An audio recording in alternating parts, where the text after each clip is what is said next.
Lottery ക്ഷേമനിധി ബോർഡിൽ വൻ സാമ്പത്തിക തട്ടിപ്പ്. ക്ഷേമനിധി ബോർഡിലെ വിഹിതമായ 78 ലക്ഷം രൂപ ഉദ്യോഗസ്ഥൻ തട്ടിയെടുത്തു. ലോട്ടറി ഡയറക്ടറേറ്റിലെ ക്ലർക്ക് സംഗീതാണ് ലക്ഷങ്ങൾ തട്ടിയത്.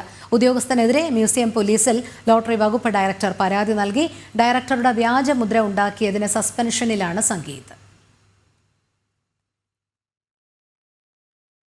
ലോട്ടറി ക്ഷേമനിധി ബോർഡിലാണ് ഇത്തരത്തിലുള്ള വൻ സാമ്പത്തിക തട്ടിപ്പ് കണ്ടെത്തിയിരിക്കുന്നത്. ക്ഷേമനിധി ബോർഡിലെ വിഹിതമായ 78 ലക്ഷം രൂപയാണ് ഉദ്യോഗസ്ഥൻ തട്ടിയെടുത്തത്. ലോട്ടറി ഡയറക്ടറേറ്റിലെ ക്ലർക്ക് സംഗീതാണ് ലക്ഷങ്ങൾ തട്ടിയെടുത്തത്. ഉദ്യോഗസ്ഥനെതിരെ മ്യൂസിയം പോലീസിൽ ലോട്ടറി വകുപ്പ് ഡയറക്ടർ പരാതി നൽകിയിട്ടുണ്ട്. ഡയറക്ടറുടെ വ്യാജമുദ്ര ഉണ്ടാക്കിയതിന് സസ്പെൻഷനിലായിരുന്നു സംഗീത്. പ്രജിത്ത് മോഹനൻ ചേരുന്നു. പ്രജിത്ത്, എന്താണ് കൂടുതൽ വിവരങ്ങൾ?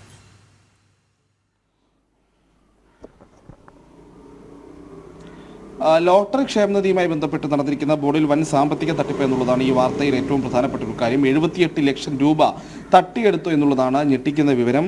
ക്ഷേമനിധി ബോർഡിന്റെ വിഹിതമായിട്ടുള്ള 78 ലക്ഷം രൂപയാണ് ഇതിൽ ആരോപണ വിധേയനായിട്ടുള്ള ഉദ്യോഗസ്ഥൻ തട്ടിയെടുത്തിരിക്കുന്നത്.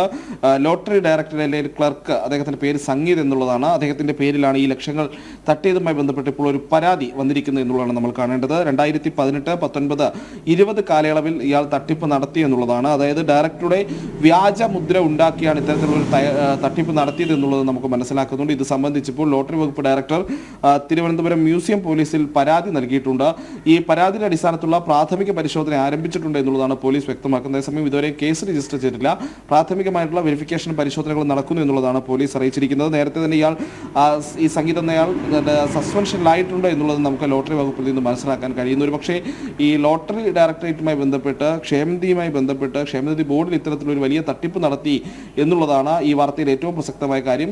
ഡയറക്ടറിലെ തന്നെ ക്ലർക്കായിട്ടുള്ള ഒരു ഉദ്യോഗസ്ഥനെതിരെ ലോട്ടറി വകുപ്പ് ഡയറക്ടർ തന്നെ പരാതി നൽകിയിരിക്കുന്ന ഒരു സാഹചര്യമാണ് ഇപ്പോൾ വന്നിരിക്കുന്നത്. 2018, 19, 20 കാലയളവിൽ തട്ടിപ്പ് നടത്തി എന്നുള്ളതാണ്. അതും ലോട്ടറി വകുപ്പ് ഡയറക്ടറുടെ വ്യാജമുദ്ര സൃഷ്ടിച്ച ഇത്തരത്തിലൊരു തട്ടിപ്പിലേക്ക് പോയി എന്നുള്ളതുമാണ് കണ്ടെത്തൽ.